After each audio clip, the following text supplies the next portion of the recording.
Dan Illman, Mike Beer, taking a look at race number 10 at Saratoga on Friday. It's the $200,000 West Point for some hard-hitting New York-bred turf runners. We're going a mile and a 16th on the Mellon Turf Course. Let's take a peek at this field. 9 entered in the body of this race. Main track only entrance, the 10, Bankit, a millionaire who would be very tough if this race is washed off. Good group of horses, Mike. It seems like we've been seeing horses like Therapist and City Man for a long time. Class relief for cross-border and distance relief as well. Yeah, and class relief for the three Somelikeithotbrown as well. This is a really good field, a bunch of good horses in here. And they, just a bunch of horses, Dan, who tend to show up and deliver every time. This race could be a real war. Somelikeithotbrown has a lot of early speed. We'll see if Timeform US has Jerry the Nipper up close to the pace, and they do on the pace projector. Jerry the Nipper showed speed in his turf debut last time out at Belmont, but Somelikeithotbrown is very, very fast. What do you make of the blinkers coming off?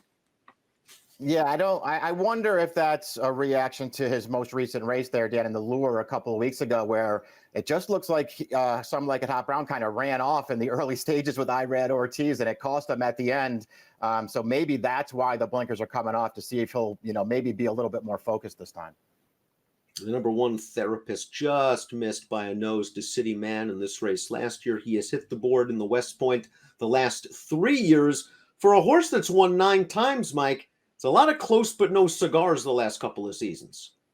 Yeah, that's very true. His form has actually really held up as a 6-year-old and now as a 7-year-old. He just hasn't been able to find that winner's circle yet. He's a horse that I've always had a tough time trusting. I'm a big fan of this horse, though. He ran great in this race last year, but he just missed. And listen, he's actually come back this year with good performances. He's not the only one in the Kingston who got a little unlucky, but he basically had a no-chance trip in that race and ran very, very well. He's a major contender once again.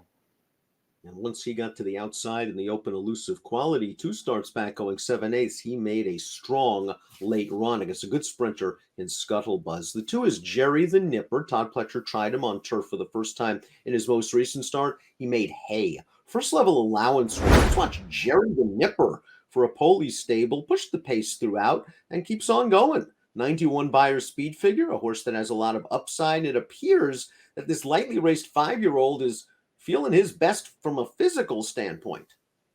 Yeah, he ran well in this race. He was a good dirt horse to start his career. They made the surface switch last time, and you just have to, I think, like the performance. Then he secured his position at the inside. He put away his pace rivals. He wins pretty easily. It came back with a rock solid figure. He's going to be, up on or near the early lead in here. I do think, this is obviously a way tougher spot, but this horse is pretty good.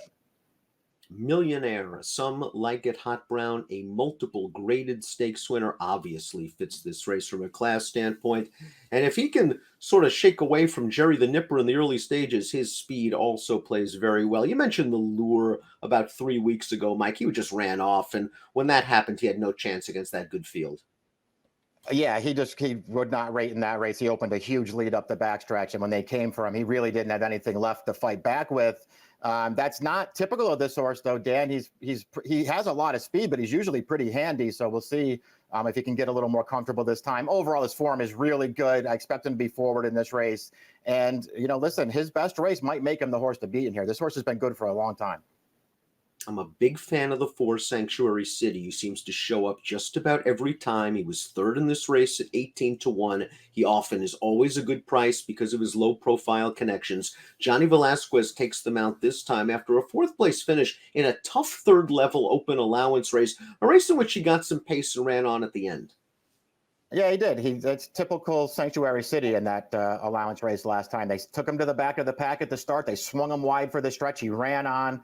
He couldn't really make a big impact on that race, but he ran well again. He's a lot like Therapist, Dan. He's a really good horse. He doesn't win that often, but he always shows up.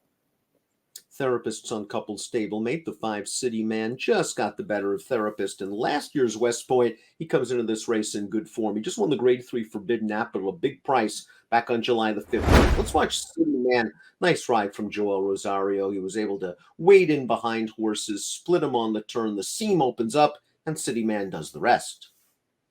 Yeah, good performance here. I mean, his last 2 races are sort of tales of 2 different trips, Dan. In the Kingston 2-back, he just didn't get lucky at all. He could not get through on the inside, totally shut off. and never really got clear to run. Totally different situation here in the Forbidden Apple. He got clear. He blasted that field with a new top figure. I suppose if he runs that race back, he's going to be really tough in here.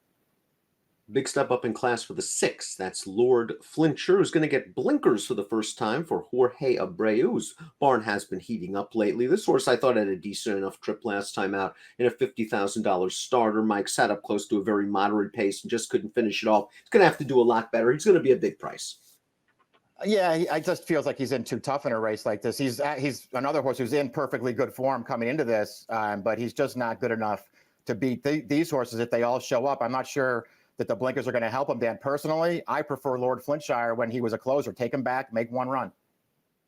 8-year-old Millionaire Cross Border, the number 7, is going to turn back in distance. They ran him the Bowling Green, going 1 mile 3/8. It was a race he won in 2021. I thought all in all he had a decent enough trip, saving ground in behind the lead. Just couldn't go with those horses in the stretch. He should benefit from the class relief, and he has always done well at Saratoga. Yeah, really likes the Saratoga turf courses. That could be an advantage for him. And he was no factor last time really against much better horses, but he still ran his race, got a figure for it. I wanted other horses in here, but this horse can obviously win. The number 8, Action Jackson, showed some potential for Abreu, winning his maiden earlier this meet. This was his first start in about 8 months or so. And let's watch Action Jackson. He has some work to do under Flavian Pratt turning into the stretch, but he's going to motor down the leaders with a good solid run. Only a 72 buyer speed figure. It's a big step up in class. This horse, well bred, has some upside. Yeah, very lightly raced. He has a really nice pedigree, and it feels like, if nothing else, his first start for Abreu was a big step in the right direction. It still doesn't give him any chance against this field, but there's a chance that he takes another step forward here and maybe gets a piece. Ocala Dream, the last time he was in against New York Reds, he won the Kingston. But Mike talked about the Kingston, and you can go into your Formulator past performances, click on the short comment, and watch that race.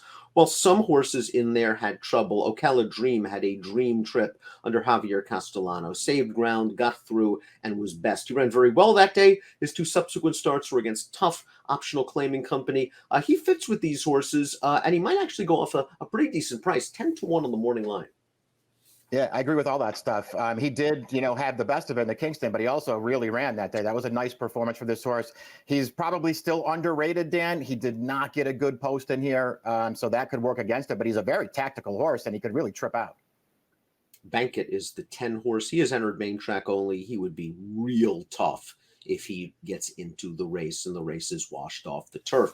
Top pick time for the West Point. It's a competitive field. Cityman won it last year. He's in very good form. I think he's tactical enough to work out any kind of a trip. We'll see what Somelikeithotbrown does. We'll know, I would think, after the first 1/8 of a mile if he's relaxed. Exactly. And we'll see, how hard he has to work early in this race with a little bit of speed to his inside, too. Dan, I just feel like he deserves a chance to rebound off of that disappointing effort last time. And, I think it's pretty clear from his PPs that his good race, it makes him really, really tough in here. Plenty of class for Somelikeithotbrown, multiple graded stakes winner. 3-5-1-2 for Mike, 5-9-2-7 for me. It's the West Point on Friday. Good luck.